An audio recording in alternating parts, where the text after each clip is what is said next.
Boa noite, alguns me conhecem. Eu sou Roberto Pedretti, diretor da Bíblia Maison, da Biblioteca do Instituto Francês no Brasil, e sou parte do escritório do livro do Instituto Francês, que está coorganizando com a Livraria da Travessa esse encontro entre dois autores memoráveis aqui, que temos o privilégio de ter juntos numa conversa sobre alteridade na literatura. É um prazer muito específico para mim estar apresentando essa conferência, porque estou atualmente em minha casa no Instituto Francês, e esta aqui, a Travessa, a Livraria da Travessa, foi minha casa também durante muitos anos. Eu fui livreiro da Travessa durante alguns anos, e especificamente aqui na Livraria do Leblon por 2 anos e meio, desde a abertura. Então é como juntar essa lembrança de livreiro com uma trajetória atual na Biblioteca da Maison de France, a tradicional Biblioteca da Maison de France. E eu me lembro muito bem de quando eu trabalhava como livreiro os livros dessas duas pessoas aqui. Foi um período no qual a gente trabalhava muito com o público os livros tanto do Ruffin quanto do Alberto Musser. Essa conversa sobre a alteridade, na verdade, ela é baseada nas semelhanças que a gente pode identificar, eu acho, na forma como eles trabalham e na forma como as obras se projetam. Posso dizer de cara que são obras justamente focadas para fora, são obras que têm uma variedade muito grande de personagens, um contato com a vida do outro, que é bastante fascinante, ao contrário da literatura extremamente confessional, uma literatura muito voltada para fora e para personagens que são completamente diferentes das personalidades dos autores. Um grande refinamento na cena histórica, um grande refinamento na diferença de cenários que eles utilizam para construir a literatura de cada um, e também um destemor ao lidar com a questão do gênero, porque os dois são capazes de passar do capa-espada ao policial e brincar com as referências de gênero de uma forma muito livre. Eu sempre identifiquei isso muito como um ponto de contato na literatura dos dois. Passo a palavra para uma conversa sobre essas questões, essas similaridades, ao Jean-Christophe Ruffin e ao Alberto Musser, e espero que todos tenham uma ótima noite aqui com a gente e possam aproveitar desse privilégio, que para mim como livreiro é maior ainda.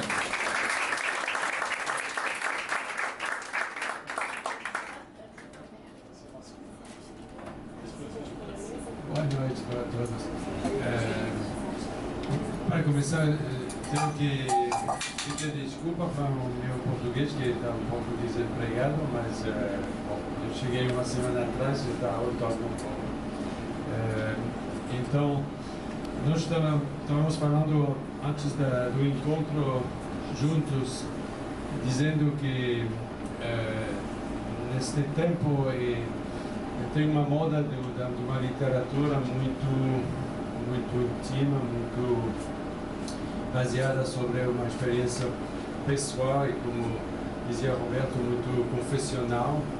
E nós pertencemos mais a uma corrente diferente, que é uma corrente de uma literatura aberta sobre o mundo. Da minha parte, isso se explica por várias coisas.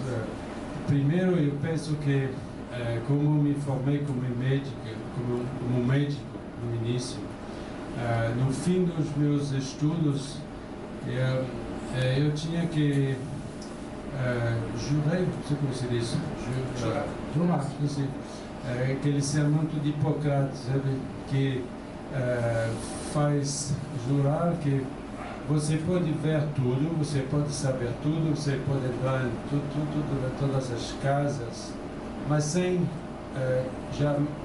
jamais dizer o que você vê. Quer dizer, é uma proibição forte do testemunho imediato. Para mim, é uma coisa que não posso fazer. Seria de contar diretamente uma história, um episódio da minha vida ou da vida de alguém que já encontrei na vida verdadeira. Quer dizer que eu tenho que passar pela ficção, pela invenção de uma forma específica que seja o romance, para poder expressar coisas que tinha vivido, que experimentado na vida. Isso é a primeira razão, eu penso, de haver escolhido essa forma do romance aberto, do romance de ficção. E a segunda razão de entrar nessas descrições de situações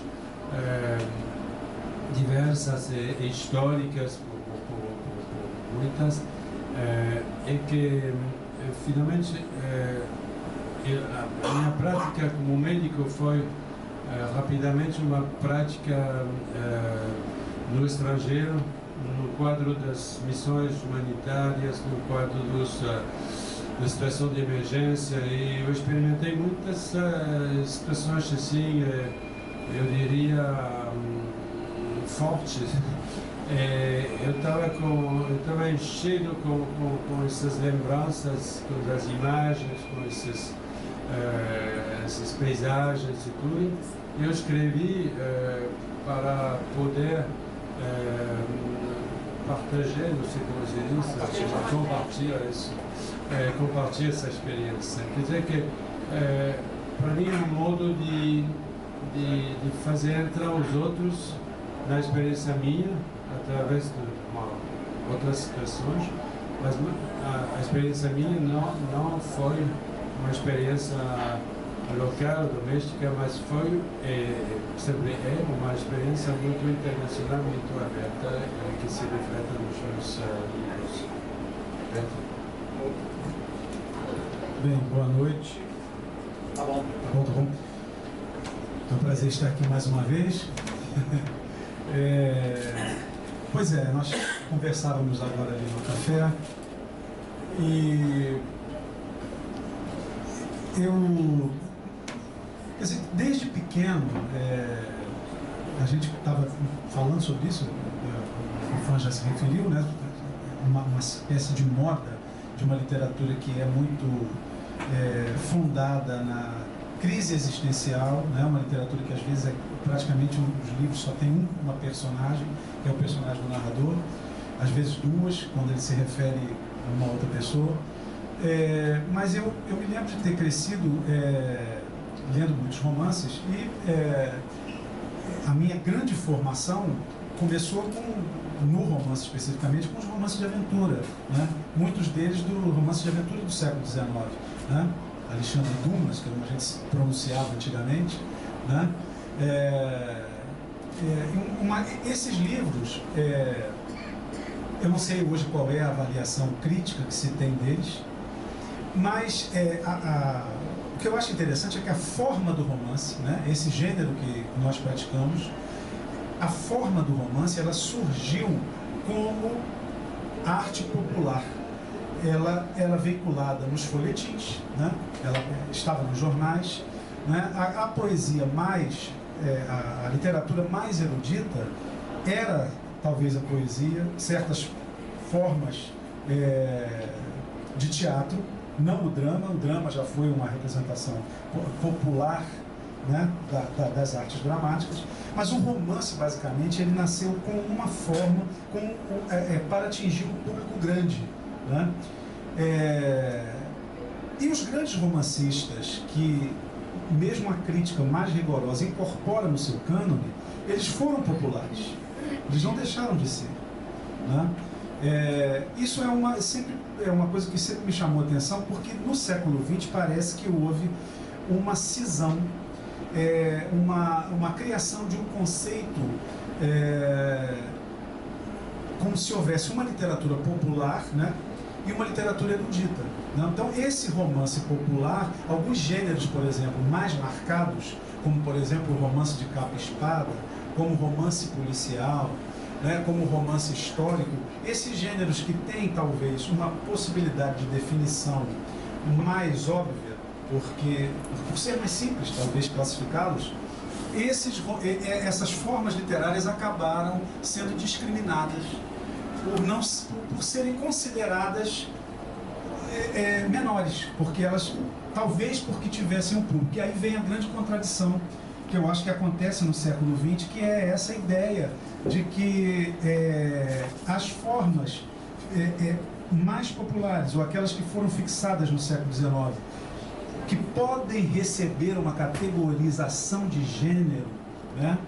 E isso não quer, a princípio, dizer nada, elas passaram a ser consideradas de início como inferiores, né? E algumas pessoas esquecem, por exemplo, que o Dostoiévski escreveu romances policiais. O Crime e Castigo é um romance policial. Os Irmãos Karamazov mais ainda, mais próximo ainda dessa fórmula, né? Então, assim, há vários outros exemplos de grande literatura que não deixa de estar nos cânones, que não deixa de ser estudada pela crítica mais rigorosa que ela possa ser, e que correspondem a essa definição dos gêneros que a gente observa. Então, isso é um problema, às vezes, quer dizer, não deveria ser, mas é um problema, às vezes, porque talvez afaste os autores, talvez intimide esses autores, né, de contarem uma história. Essa me parece ser o grande fascínio que eu tive quando conheci, e li há muitos anos já, um livro que foi lançado no Brasil, já deve estar esgotado, chamado O Abissínio, né, do Ruffin, que nos transporta para um universo que nós não estamos acostumados a penetrar. Então, o romance, se a gente pensar bem, o romance, a forma do romance, ela nos transporta para universos que nós fisicamente talvez nunca possamos viver. O romance histórico, por exemplo, ele já faz isso automaticamente. Ele já nos joga dentro de um passado que nós nunca vamos viver fisicamente. Nós pessoalmente não vamos ter aquela experiência, mas nós podemos nos aproximar dela, ainda que indiretamente, através da experiência literária. Quando a gente, por exemplo, os romances que exploram personagens diversas, e depois eu conto uma história curiosa a respeito desse tema, das personagens,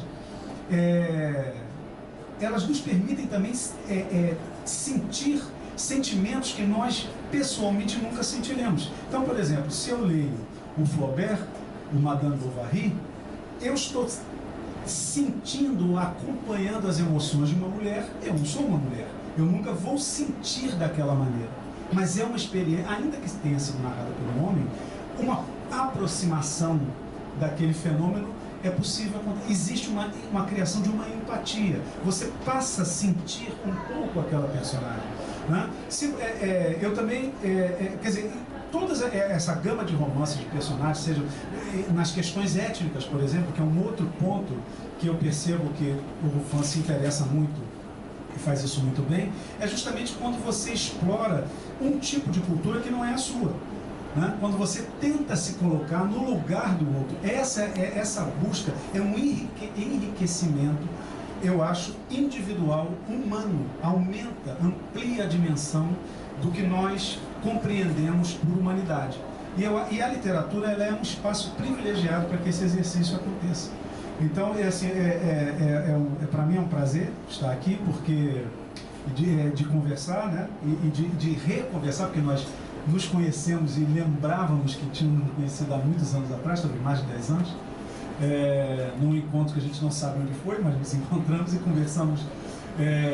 Mas é um prazer muito grande, porque de encontrar uma pessoa que comunga, um escritor importantíssimo, um escritor extremamente talentoso, que comunga com essa paixão pela narrativa, né? E que o fato de se aproximar ou de se utilizar, empregar um gênero desses que são classificados e rotulados, o policial, o capa-espada, o histórico, né?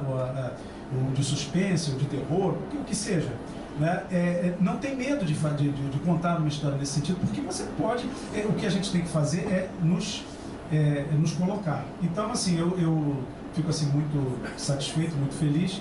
Queria que você falasse mais, não sei se a gente pode...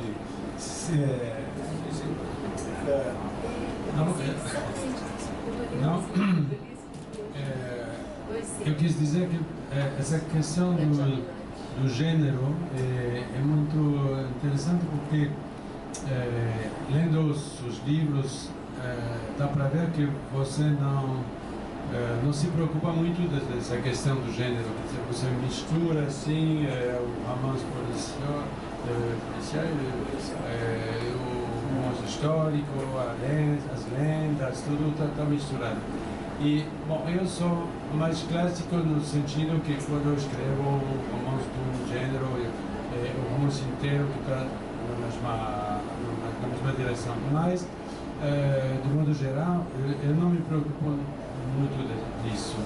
Eu acho que a razão fundamental por isso é que, para mim pelo menos, é que os meus romances são romances de leitor. Eu escrevo os livros que eu quero ler. Parece estúpido, mas é assim. Quer dizer, eu gosto de escrever os romances porque eu escrevo eles como se eu fosse lendo. E eu escrevo rapidamente porque eu faço como esses escritores que você fala de Mário, dos outros que cada dia tinham que escrever umas páginas assim, e que tinha alguém que batia a porta para pegar as páginas, né?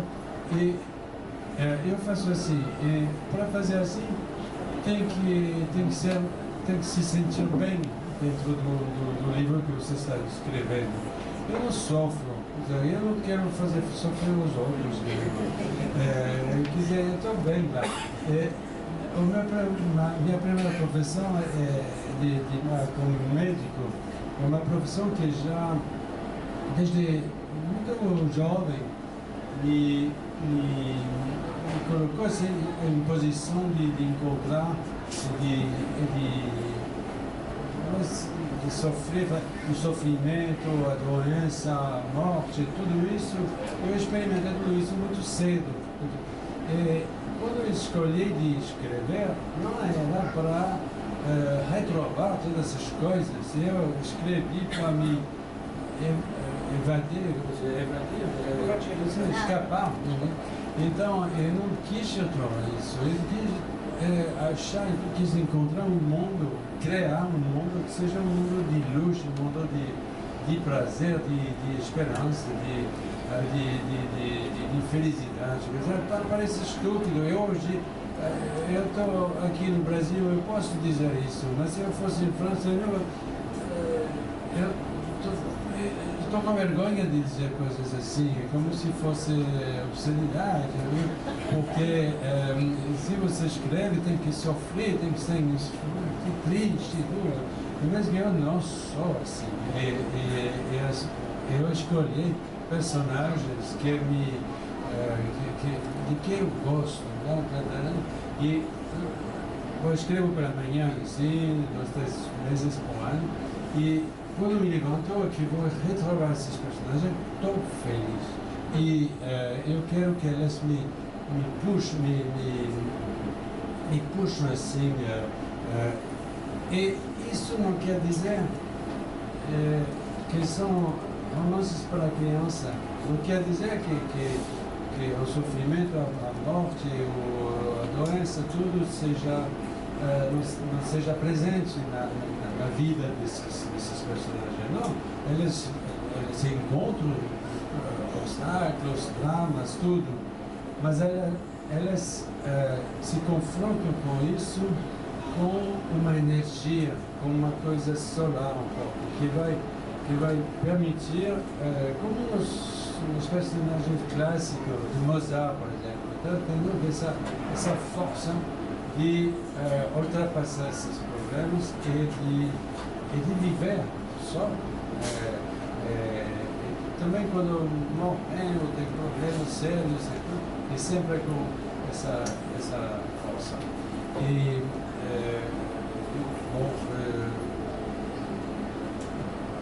última palavra para dizer que a questão do presente, do passado, para mim não tem importância. O que é importante é de contar uma história, como você falou. Contar uma história. E, geralmente, o tempo da narração é o passado. Mas, a partir de quanto tempo o passado é histórico? Quando começa o romance histórico? Eu queria saber. O que acontece 10 anos atrás é histórico ou não é histórico? Quer dizer, não tem importância nenhuma. para mim, quando eu escrevi o meu primeiro romance, que você me fez a honra de citar, o Abissinho, se tratava de uma história do século XVII. Escrevi esse romance, publiquei esse romance e parece bobo, mas quando foi publicado que jornalistas me disseram: você escreveu um romance histórico. Eu descobri. Assim, talvez, mas para mim era uma história só. E a coisa mais importante era os personagens, a vida deles. E eu estava tão implicado nessa história que não me importava de saber se fosse histórico ou não histórico. É importante para os livrarias, então, saber onde que colocar o livro dentro que seção da livraria. Mas para o autor não faz nenhuma diferença. No caso, é um romance histórico e um romance africano também, né? Todas as classificações são possíveis. Eu ia contar uma situação engraçada. Eu estava numa mesa redonda, parecida com... Na verdade, um pouco maior até, havia mais pessoas debatendo. E aí eu fui questionado na hora das perguntas por uma pessoa que disse o seguinte, que eu tinha muitos personagens africanos, negros, né, índios, mas que ela achava que era... se ela achava que eu me sentia à vontade de tomar, né, o chamado lugar de fala, né, uma expressão que tem se usado muito aqui, não sei se existe correspondente na França, de personagens negras, eu não sendo negro, como eu posso fazer uma personagem de um escravo, por exemplo, do século XVIII, ou de um índio do século XVI, ou o que seja. Eu disse que sim. Eu disse que sim, porque a partir do momento que, se eu estabelecer um limite, eu não posso escrever sobre uma personagem, não posso ter uma personagem negra, eu não posso ter também uma personagem mulher, não posso ter também um personagem de 70 anos, que ainda não cheguei lá, né? Talvez não possa fazer também um personagem de 15, porque eu já passei de 15. Então eu não posso fazer uma personagem que seja de uma cidade que não seja o Rio de Janeiro, porque eu não nasci, ou numa cidade que eu não visitei. Quer dizer, se você se limitar completamente dentro do âmbito do romance, aí é que é a questão principal, né? Uma coisa é você falar sobre questões sociais, reais, pessoais, se colocando no lugar de outro. Outra coisa é você criar um personagem, né? Porque isso é feito desde que o romance é romance, aliás, desde a época de qualquer época em que houve narrativa, né? E a narrativa talvez seja uma das formas mais antigas de arte, eu suspeito que seja a mais antiga. Você cria personagens, e esses personagens, às vezes, e quase sempre, e é bom que sejam, diferentes de você. Mesmo que você esteja representado numa das personagens da história, você vai estar cercado de pessoas que não são você, né? Que são diferentes. Então, uma observação dessa, uma restrição como essa, acaba simplesmente com a literatura universal. Acaba com tudo. E aí eu fiz uma pergunta de volta. Será que mesmo o Shakespeare, não sendo negro, certamente não foi, apesar de a gente não ter uma pintura, não saber exatamente quem foi Shakespeare, mas ele certamente não foi negro, será que o Otelo não tem nada a dizer, por exemplo, sobre racismo? Nada? Não se aproveita nada dessa tragédia? É óbvio que se aproveita. Ah, mas ele estava no lugar de fala do Moro? Não, ele pode não estar no lugar de fala, mas ele teve a sensibilidade de criar aquele personagem e, de alguma forma, ele se aproximou daquela experiência. Então, é essa experiência que é válida na literatura, né? E que eu acho que talvez seja esse temor, né, de você ocupar um lugar que não é seu, que tenha feito as pessoas se afastarem da fabulação. que é a criação livre de personagens, né?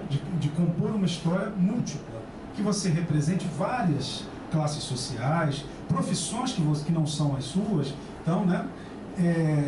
Eu não poderia ter uma personagem médico, porque eu não sou médico, né? Então, quer dizer, imagina a pobreza, né, que seria o romance se você se reduzisse a sua própria individualidade, as suas experiências pessoais. Porque o romance não é uma autobiografia, ele não é um protesto, ele é um espaço de fabulação, em que você se inspira talvez numa história externa, ou você cria a sua própria história, não importa, e você imagina e tenta transmitir com ela alguma espécie de sentimento, alguma espécie de provocação, de provocar um pensamento, uma reflexão, ou simplesmente provocar um tipo de emoção qualquer, às vezes o humor, às vezes a ironia, às vezes o sentimento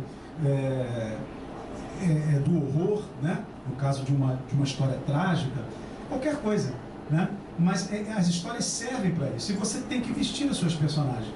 E um outro dado interessante é porque, no caso dessa pessoa, eu falei assim, por exemplo, se reivindica muito hoje em dia, com propriedade, a negritude do Machado de Assis, né? Um escritor brasileiro muito importante, talvez o maior escritor brasileiro. E como fica a obra dele se ele escreveu basicamente sobre brancos? Também ela fica invalidada? Então, essas contradições a gente tem que ultrapassar, né? E são dificuldades, são barreiras, são preconceitos contra a narrativa, porque tentam associar também profundamente o autor à sua história. Ele pode estar relacionado com a história, está afetivamente ligado à história, emocionalmente ligado à história, mas ele tem o direito, ele pode e deve criar personagens. Para isso ele vai recorrer a outros escritores, ele vai recorrer a livros de história, ele vai recorrer a fontes que vão subsidiar, vão formar um painel, né? E talvez até seja interessante, para pegar esse gancho, se você nos dissesse, que eu acho que isso é uma coisa que atrai sempre muita curiosidade, como é o seu processo de criação, quando você... Eu vou responder, mas só uma palavra sobre o que você falou, essa questão fundamental da capacidade e da autorização para um escritor de falar além de o que ele é. Recentemente em Paris foi um escândalo assim, porque uma peça de teatro de clássico de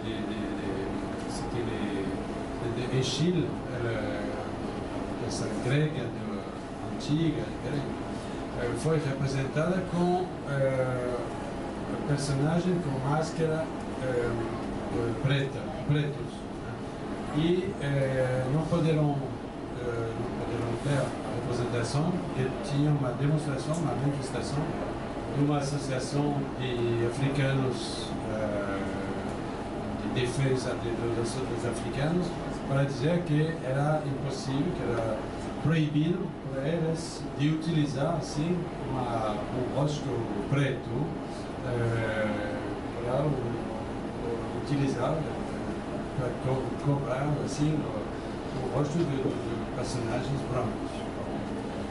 Essa coisa é muito séria, porque, bom, finalmente resolver um problema e tudo mais aconteceu.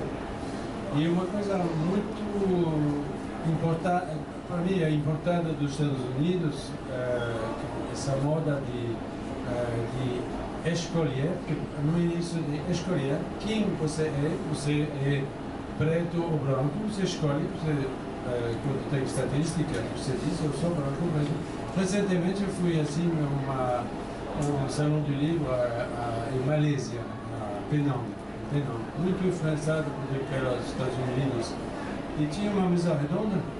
Um dia antes da mesa redonda, eu recebi um e-mail da pessoa do jornalista que ia fazer a moderação da mesa redonda, e ela me perguntou se ela deve me apresentar como mulher ou como homem.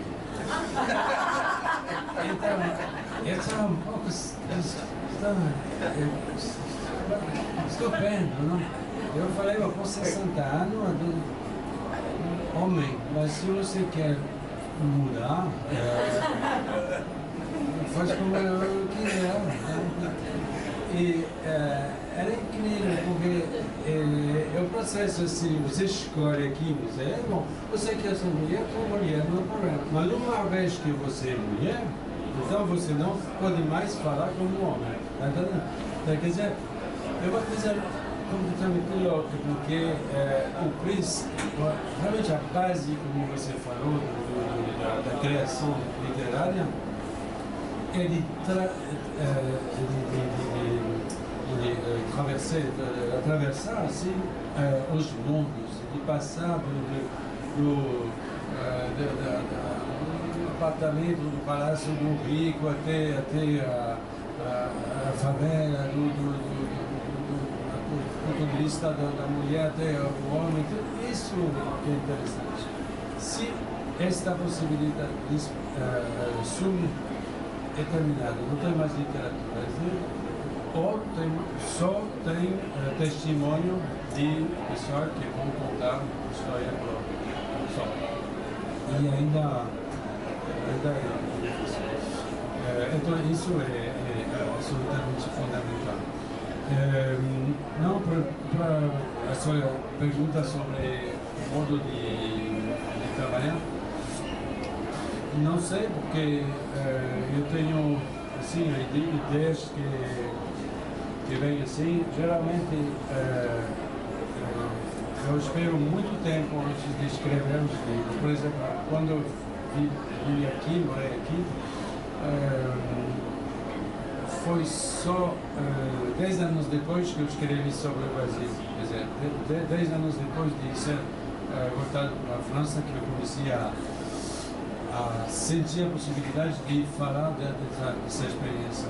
E geralmente vem através de personagens. Para mim, a base, a mais importante são os personagens. Por exemplo, eu conhecia, quando eu morei aqui, me formei, conhecia essa história da França Antártica, da experiência dos franceses no Brasil, no século XVI, com essa experiência breve da presença francesa. E me parecia muito estimulante, muito interessante, muito cheia de desafios e tudo, mas eu não tinha os personagens e especialmente o personagem central em que eu me podia reconhecer. E até que eu achei essa posição, esse personagem, eu não conseguia escrever o livro. Porque eu não podia contar essa história como um velho cavaleiro de Malta. Não gostava disso, não sei porquê. Nem tomar a posição do índio, da Baía do Rio.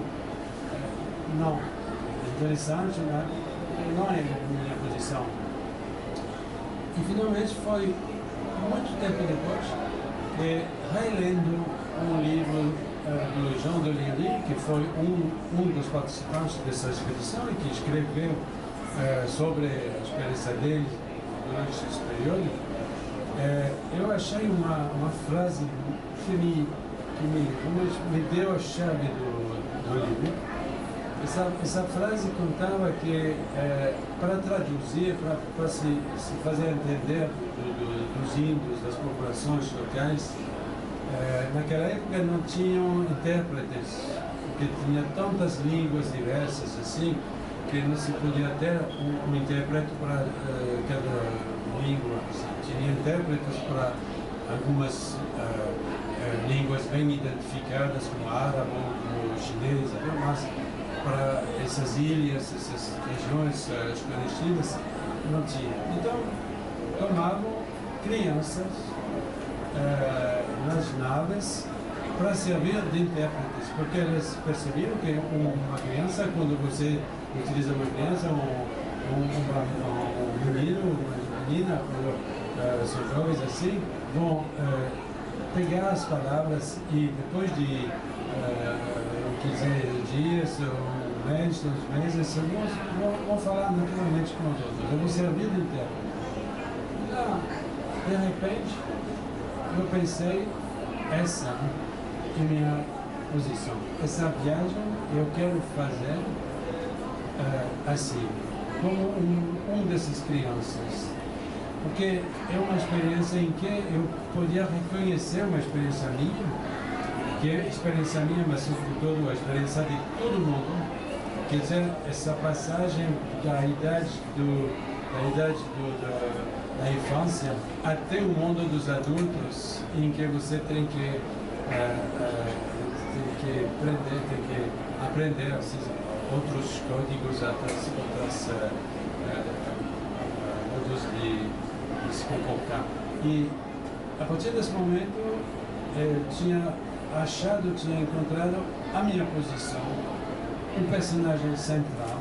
Finalmente viram 2, porque era mais interessante para mim de criar 2 pessoas para que cada uma podia ter a sua experiência dentro de um ponto de vista diferente dentro da história, mas tudo o resto, todos os personagens podiam viver porque tinha essa porta aberta. A experiência de trabalho aqui no Brasil é curiosa.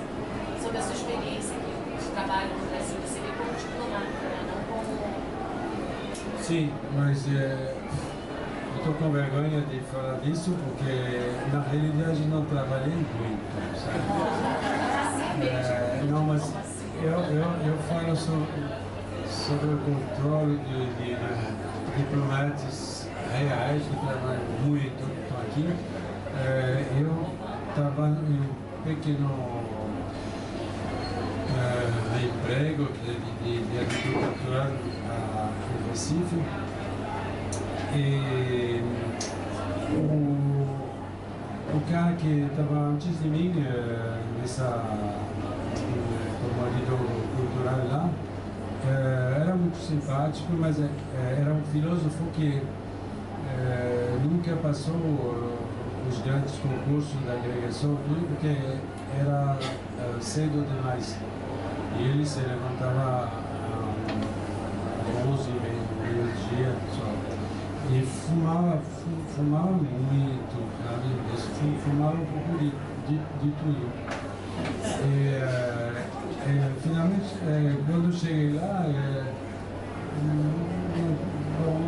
estava difícil, né? E não tinha mais dinheiro, porque tinha gastado tudo, não tinha nada. E então eu falei, você não pode fazer nada, então faz bem. Faz nada, mas bem. Então eu não fiz nada, mas eu aprendi um pouco de português e eu comecei a escrever livros. Talvez eu sou o único francês que pode dizer que os meus livros foram, desde o início, financiados pelo Ministro dos Negócios Estrangeiros. É uma história maravilhosa. Abre perguntas, o que você acha? Sei A sua experiência também, da sua tetralogia? Tetralogia?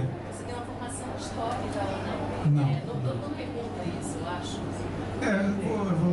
Não, a minha formação, assim, eu tenho a minha formação estranha, porque eu comecei fazendo faculdade de matemática e não me formei porque houve uma questão pessoal na minha vida, a separação do meu pai e da minha mãe, e aí eu fui trabalhar. Tive que largar a faculdade para ajudar a criar os meus irmãos, né? E ajudar minha mãe e tal. E então eu fui trabalhar. Eu passei alguns anos fora, já nem tinha perspectiva de voltar a estudar, tinha só o 2º grau, né? Trabalhava no estaleiro, na parte administrativa, parte financeira.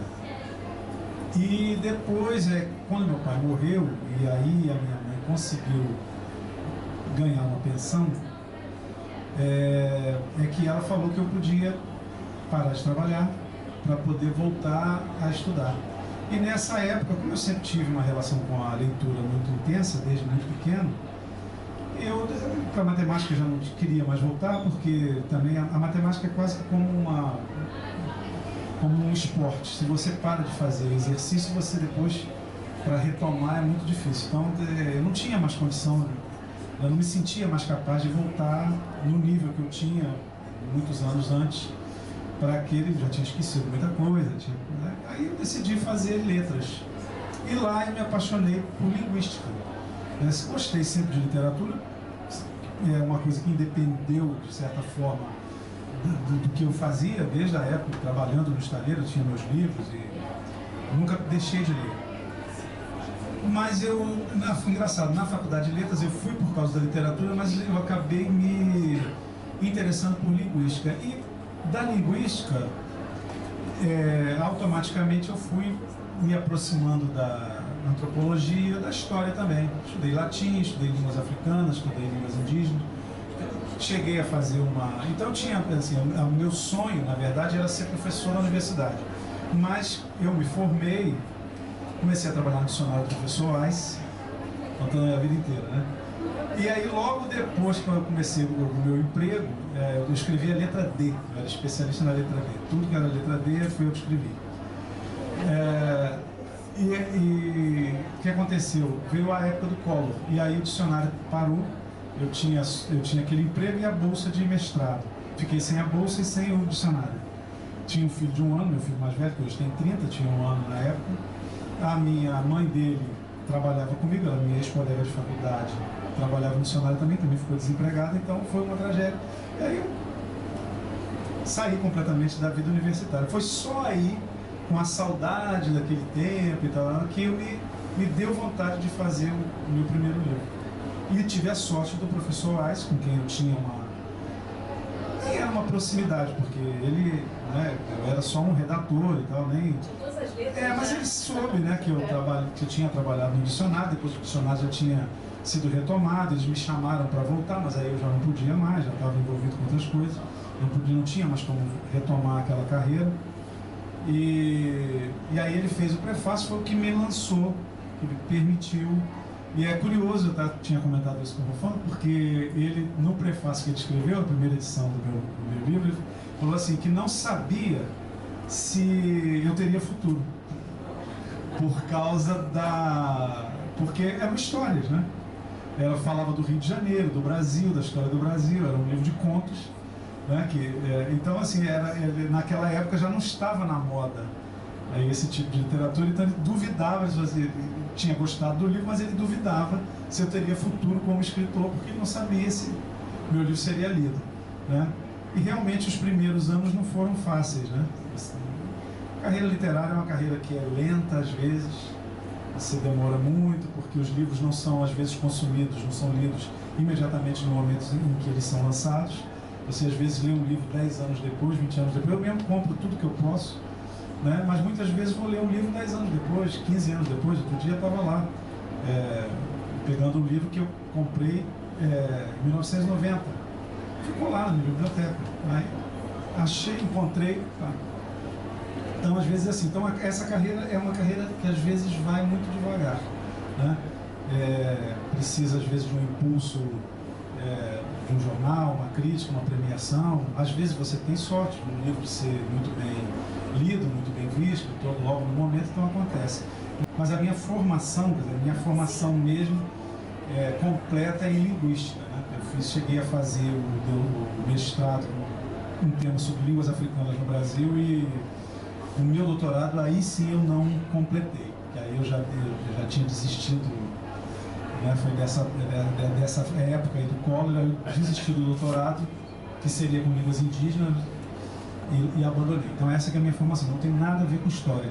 Eu leio os historiadores. Aí, por exemplo, se eu vou fazer um romance sobre o século XVI, eu escrevi, inclusive, um romance que também pega um pedaço da França Antártica, um período, né? próximo da França Antártica. Então, o que eu faço? Eu vou e leio os livros o livro do Léry, que é muito conhecido, né? Tem várias traduções, outros autores, outras fontes primárias, autores de história que escreveram sobre o assunto. Então, eu tenho uma coleçãozinha lá, essa Pentalogia do Rio de Janeiro, eu tenho lá história da iluminação no Rio de Janeiro, história do abastecimento de água no Rio de Janeiro, história dos transportes no Rio de Janeiro, história da medicina no Rio de Janeiro, história da polícia no Rio de Janeiro. Então tem um monte de livrinhos de história, e aí outros mais amplos, com mais ambição, né, que descrevem o Rio de Janeiro no século XIX, Rio de Janeiro no século XVIII. Então eu vou lendo aquilo ali e a imagem da cidade vai entrando na sua cabeça. Você vai formando um imaginário, você vai formando eu tenho os mapas, né? Tenho uma coleção de mapas, desde o século XVI, até antes da fundação da cidade, da época da França Antártica, até o século XX. Então eu tenho os mapas, aí eu já faço a história olhando os mapas. O seu livro tem mapas, né? Eu gosto de desenhar os mapas, porque eu desenho. Eu, antes de escrever, eu faço todo o esquema. Eu desenho um mapa, faço as fichas com as personagens, o mesmo ponto em comum. O Fon tinha falado que ele parte da personagem, né? Tem sempre um mapinha do local do crime. E aí eu faço as fichinhas, boto ali os dados, fulano de tal, fulano nasceu no ano tal. Às vezes aquela informação nem entra no romance, mas eu preciso saber, porque eu preciso, quando eu penso na história, eu tenho que olhar, eu tenho que imaginar uma pessoa, que ele se movimenta. Então, quando às vezes eu estou escrevendo, às vezes eu levanto, fico andando pelo quarto, quem olha do vizinho acha que eu sou maluco porque você anda, eu imagino, às vezes, penso na cena, vou nos lugares, como no caso do romance do Rio de Janeiro, eu vou nos lugares, né? Para olhar, né? Para ver a situação, como que era a visão, imaginar uma visão da época. Eu faço uma série de coisas assim. Mas é isso, eu acho que outras leituras é que alimentam também a fantasia e essa formulação para a gente escrever, né?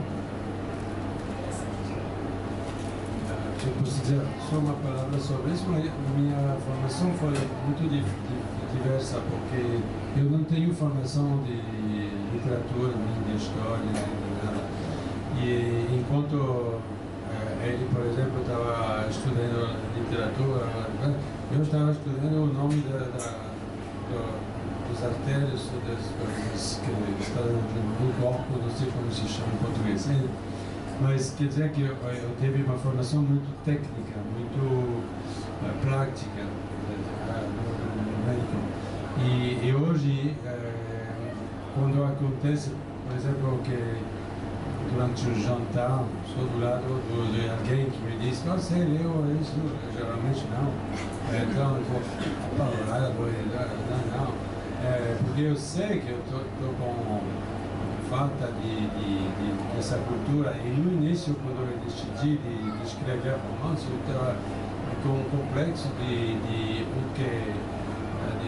uma pessoa que não tem os instrumentos mentais para fazer isso. Bom, agora faz 20 anos que eu faço romance e nada sei lá. Mas a experiência do Goku aqui no México.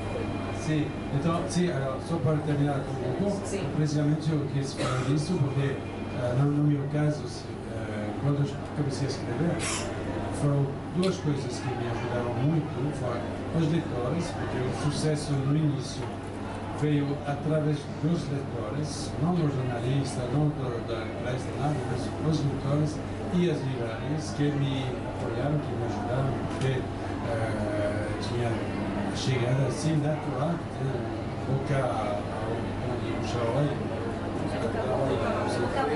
boca a boca aqui, não, a França é boca aqui, Xaoi.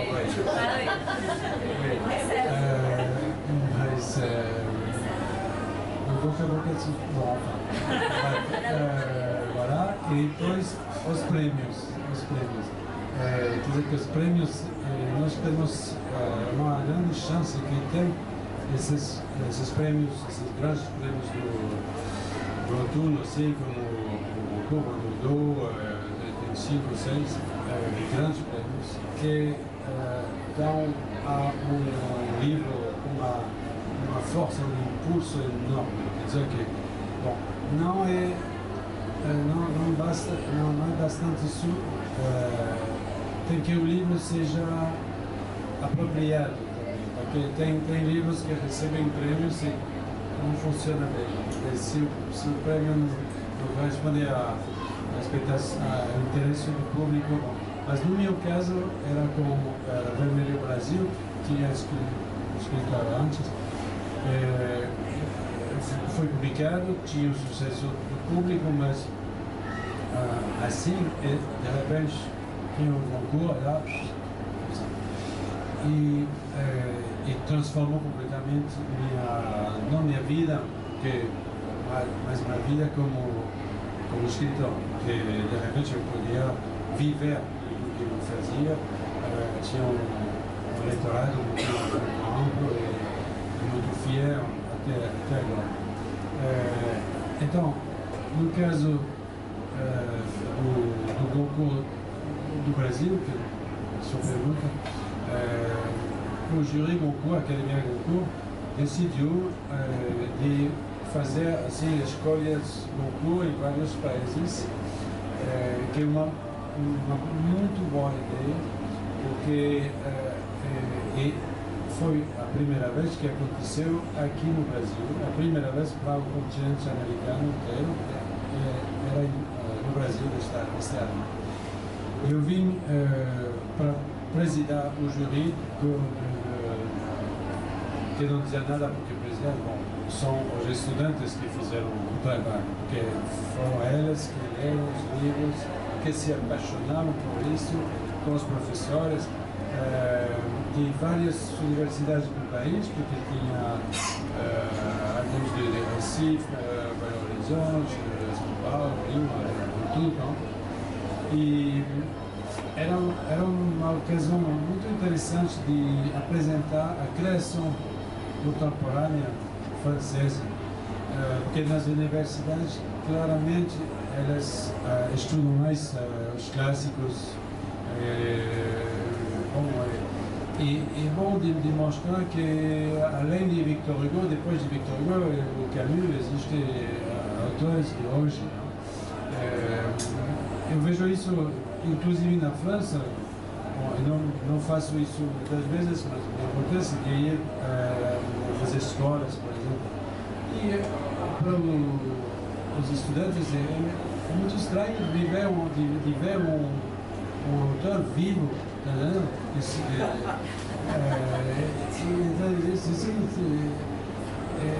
Pode me tocar, se quiser, o autor vivo. E isso é interessante porque eu, quando me lembro como criança, na minha pequena cidade onde eu fui criado, não sabia que existiam autores vivos. Para mim, o autor era alguém que estava morto muito tempo já. Então, era muito bom e muito interessante ver as discussões e a paixão que esses estudantes tiveram por esses livros. Então, tinha uns 70 estudantes que participaram a nível do país e mandaram delegações de 2 estudantes para cada universidade, 2 professores que vieram aqui em São Paulo. E eu fiz a apresentação, a presidência, eu fiz a animação da discussão, mas não precisava animar nada, porque foram animados assim, bem assim, e decidiram de votar por um desses 4 livros. E escolheram um livro diferente do júri da França. Escolheram um livro, e esse livro vai ser traduzido em português, então isso é um resultado interessante. E o autor vai seguir ano que vem e vai vir aqui para presidir o júri do ano próximo. É assim, é uma coisa eu acho muito interessante. E eu aproveitei dessa ocasião para entrar assim, para me apresentar à Academia Brasileira das Letras, onde é que me tiveram eleito, me eleito no ano passado, que a Academia das Letras visitou a Academia Francesa 4 anos atrás, uma delegação foi recebida. Naquela época tinha Jean d'Ormesson, que era vivo, e nós recebemos a delegação da Academia. Jean d'Ormesson era sócio correspondente da Academia Brasileira das Letras. E como ele faleceu ano passado,